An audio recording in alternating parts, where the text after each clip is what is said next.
czajnikowy.pl.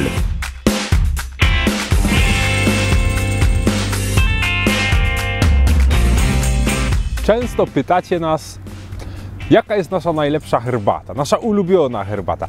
Ja zwykle odpowiadam w takiej sytuacji, nie mam ulubionej herbaty, ponieważ każdy dzień jest inny, każda herbata jest inna, mój nastrój jest inny każdego dnia, pogoda mnie nastraja do konkretnych herbat, okoliczności. Krótko mówiąc, każdego dnia piję coś innego. No i bardzo często jest to yerba mate.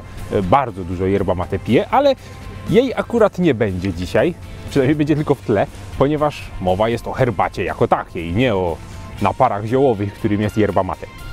Herbata więc może być w moim domu obecna zawsze i zainspirowany tymi pytaniami postanowiłem przejrzeć w ogóle swoją szufladę i zastanowić się, co ja tam mam i czy są takie herbaty, które mógłbym poniekąd nazwać swoimi ulubionymi, czyli takie, które zawsze mam i które są gdzieś tam obecne w mojej codzienności. I udało się. Chciałbym Wam pokazać 5 herbat, które zawsze mam, które mógłbym nazwać moimi ulubionymi, aczkolwiek które nie są ani najdroższe, ani najlepsze, ani jakieś najbardziej wyszukane, tylko po prostu takie, które towarzyszą mi od lat w mojej codzienności. Zapraszam!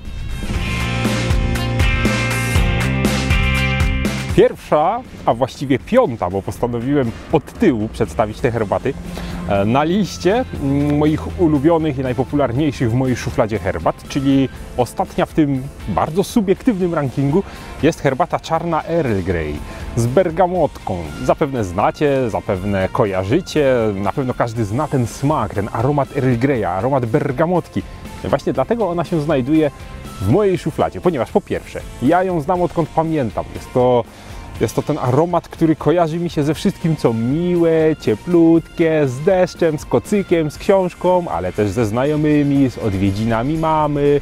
Generalnie jest to herbata, którą warto mieć po pierwsze dlatego, że ja czasem mam na nią ochotę, a po drugie mogę ją podać gościom, którzy nie do końca mogliby docenić jakieś takie bardzo drogie i trzymane na specjalną okazję wyszukane herbaty, które, no umówmy się, często smakują tak, że trzeba jednak być trochę wkręconym w świat herbaty, żeby móc to docenić. Wiele osób po prostu ma ochotę przyjść w gości i napić się czarnej herbaty z cukrem. I wtedy wysokiej jakości Earl Grey jest jak znalazł.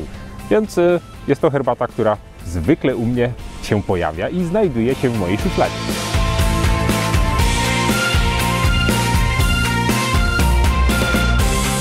Czwarte miejsce na liście zarezerwowane jest dla herbaty chińskiej, aromatyzowanej Lapsang Souchong, czyli aromatyzowanej w sposób nietypowy, bo wędzonej.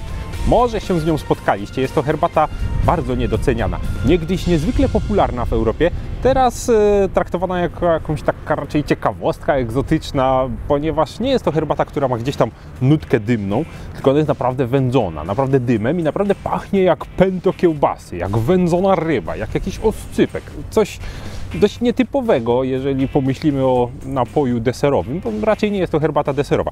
Tak czy inaczej jest wyśmienita.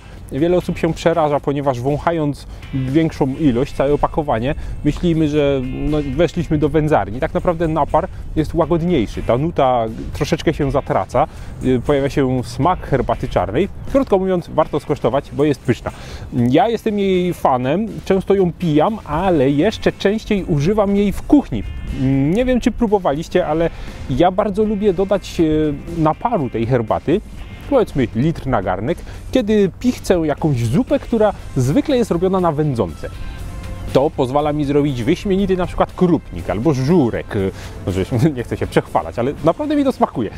Nie wiem, czy wpadliście kiedyś na ten pomysł. Na naszym kanale kiedyś był też przepis na burgery wegetariańskie z użyciem właśnie wędzonej herbaty.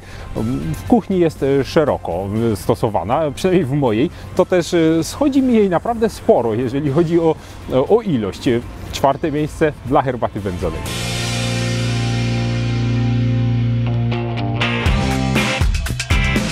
Trzecie miejsce zajmuje herbata Darjeeling, a właściwie zajmują herbaty czarne z Darjeeling, ponieważ nie jest to jedna herbata. Dlaczego?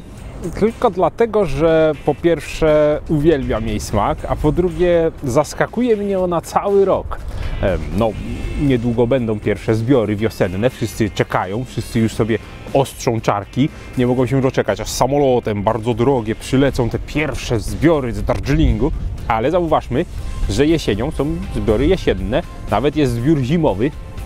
A co więcej, możemy dostać bardzo powszechnie herbaty w postaci blendu. Czyli jest to na przykład jakaś mieszanka z różnych tam ogrodów, która jest wysokiej jakości, ma tę charakterystyczną nutę smakową, ale nie jest to konkretny ogród z konkretną datą zbioru co do dnia i numerem lotu samolotowego i całą tą otoczką. Herbaty z Darjeeling są takie, powiedzmy, niedofermentowane, jeśli chodzi o świat herbat czarnych. Mają charakterystyczną nutkę przywodzącą na myśl pestki winogronowe, co jest dla nich specyficzne. Bywają kwiatowe, bywają bardziej ziołowe, zależy jaka tam wiosna, jaki zbiór, który ogród, no i jest wokół tego wielka impreza wśród herbaciarzy. Akurat to, co widzicie na zdjęciu, to jest putabong z zeszłego roku wiosenny. Trochę wstyd się przyznać, ale powinienem był go wypić jak najszybciej. No po to leciał do nas samolotem, żeby go wypić szybko. No a ja go gdzieś wygrzebałem w tej szufladzie jeszcze teraz, rok później prawie, więc bije się w pierś. Mam nadzieję, że jeszcze jest smaczny. Tak czy inaczej, piję cały rok. Mam często ochotę na Darjeelinga. Mam ich dlatego tak dużo, że zapominam wręcz o nich czasem. Niemniej gości w mojej szufladzie zawsze, nawet zapomniany.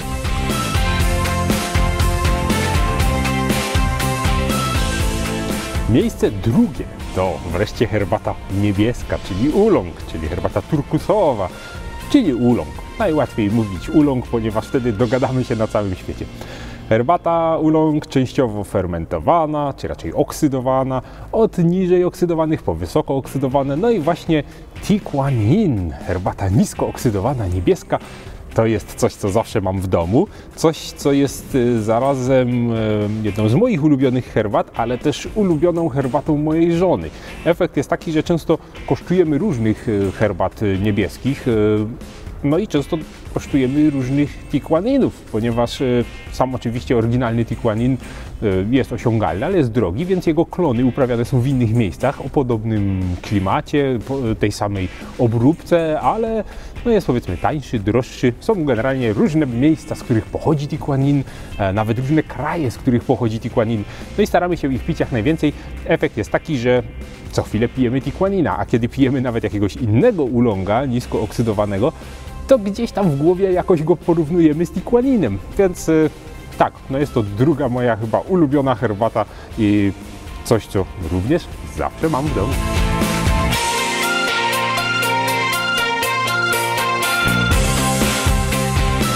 Pierwsze miejsce w moim rankingu to Sencha, a najkonkretniej mówiąc Sencha Satsuma. Herbata japońska, herbata w Japonii codzienna i produkowana najpowszechniej. Nie jest to ani jakaś bardzo wysoka półka, ani też coś zupełnie pospolitego. Jest to herbata, którą umieściłbym gdzieś po środku.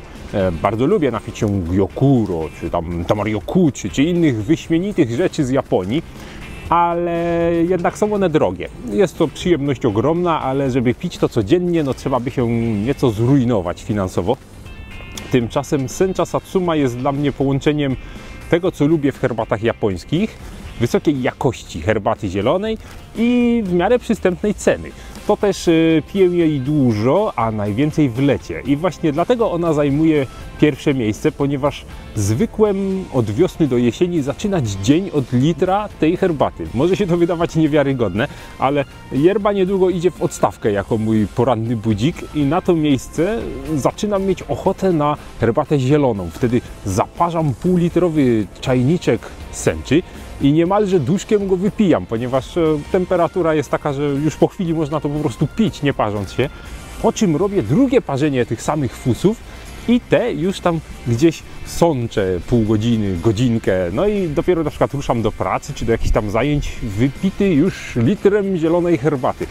Więc tak, no jest to niezaprzeczalnie herbata, której wypijam najwięcej tak w skali roku i która daje mi najwięcej przyjemności, pobudzenia i nie dość, że ma ważną funkcję w moim życiu, to jeszcze zawsze swoje honorowe miejsce w mojej szufladzie herbacianej. To tyle, jeżeli chodzi o mój prywatny, subiektywny ranking herbat, które zawsze są w mojej prywatnej, subiektywnej, herbacianej szufladzie. Bardzo jestem ciekaw, na ile mój gust pokrywa się z waszym. Piszcie, wymieniajcie 5 nazw herbat, które może nie są najlepsze, jakie w życiu piliście, nie są najdroższe, jakie piliście, tylko takie, do których wracacie i które zawsze macie. Do zobaczenia na czajnikowy.pl. Czajnikowy.pl